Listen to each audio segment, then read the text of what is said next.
As if science can't make up its mind that's about right. things. And I suppose what it is that these are extremely complex matters. There are interactions, whether substance X is good for you or bad for you, it probably interacts in complex ways with genetics, with other substances, and so if you do a naive study in which you simply say, take 100 people, give them substance X, another 100 people and give them none, or then look and see which one's most healthy, you may be getting a completely misleading result.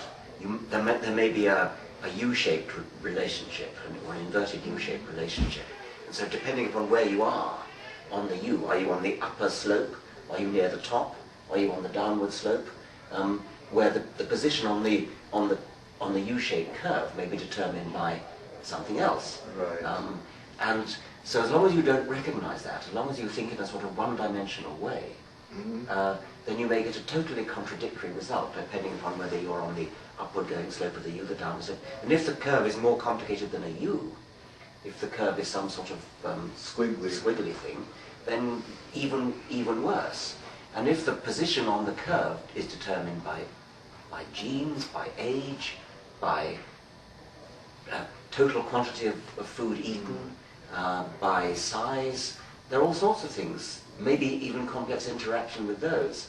So it shouldn't really be all that surprising that different isolated studies, each of which is thinking in a one-dimensional way, gets apparently contradictory results. How you educate the public, goodness knows, because scientists and doctors aren't that sophisticated about that kind of thing either. I was wondering if the pressure to publish as part of, to advance your own career, is responsible for studies being published a little too hastily, or... Excellent point, and I think especially in medical fields there is enormous competition, and medical science actually, I think, comes out top of the infamous scale of, I mean, there's not a lot of scientific fraud, but such as there is, often appears in medical science, I'm very sorry to say.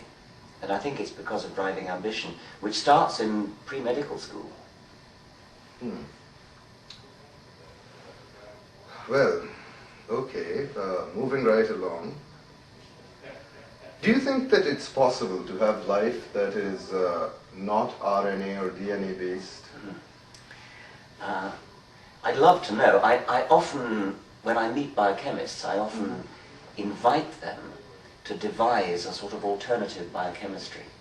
And the sort of consensus I get is that it's pretty hard to imagine a life that's not protein-based, because protein molecules have this extraordinary property of coiling themselves up into three-dimensional structures which are almost infinitely flexible and variable, which means that any kind of enzymatic activity can be specified by the three-dimensional structure of protein. And as it happens, the three-dimensional structure of a protein can be specified by the one-dimensional sequence of DNA and RNA. So we have in this planetary life form a remarkably powerful and flexible system. And it may just not be possible. There may be no other. The period of yes. the periodic table of elements, that just may not be. It may not be possible. My suspicion is that you've got to have protein, but that there could be other coding systems for specifying the protein. Once you've got the one-dimensional sequence of amino acids in a protein, then it will do the work for you. It will self-assemble into the three-dimensional shape that you want.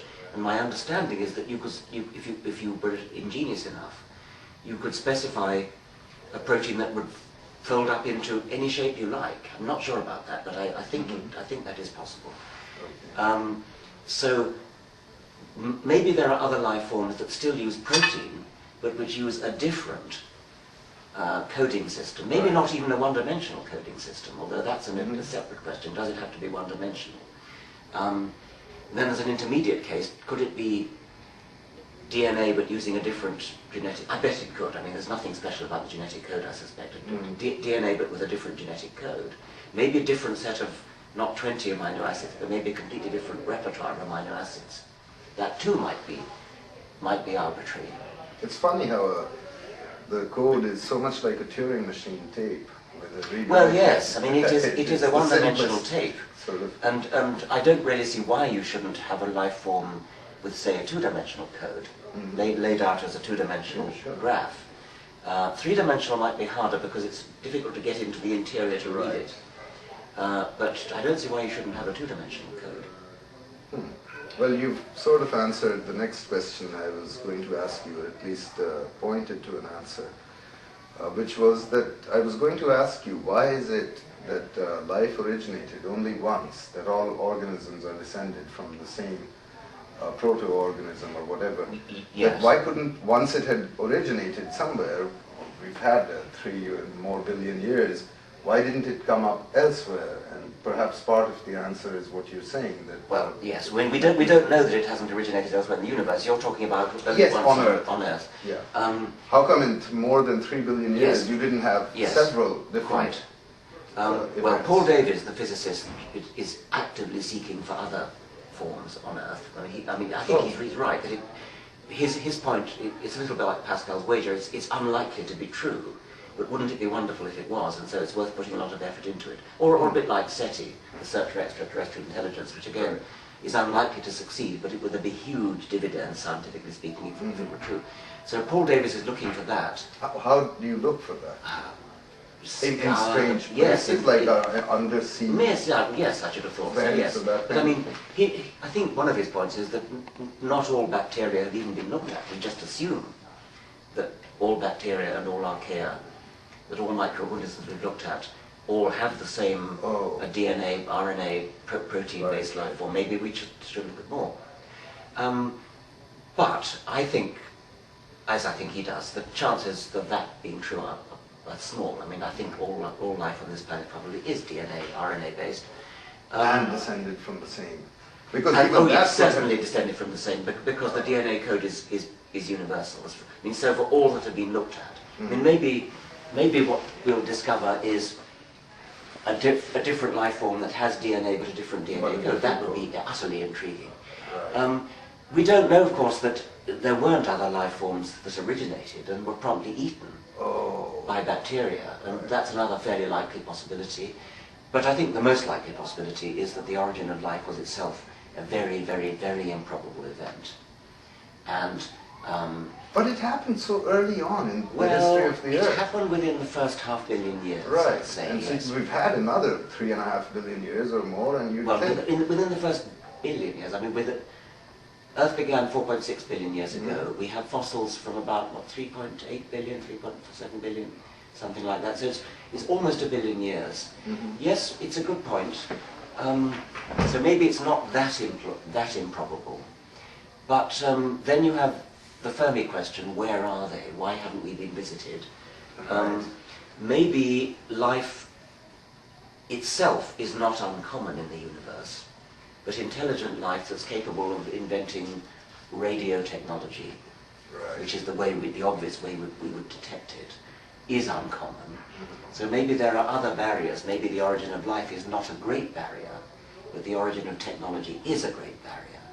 And so there may be lots of life forms that have broken the barrier of existing in the first place, but not broken the barrier of Yeah, advanced we often radio tend to think technology. of the kind of inevitability to our being here, that if life starts, it's eventually going to end up with by no people means like the case. us. I mean, another possible barrier was the origin of the eukaryotic cell, or something similar to that, some kind of complex cell.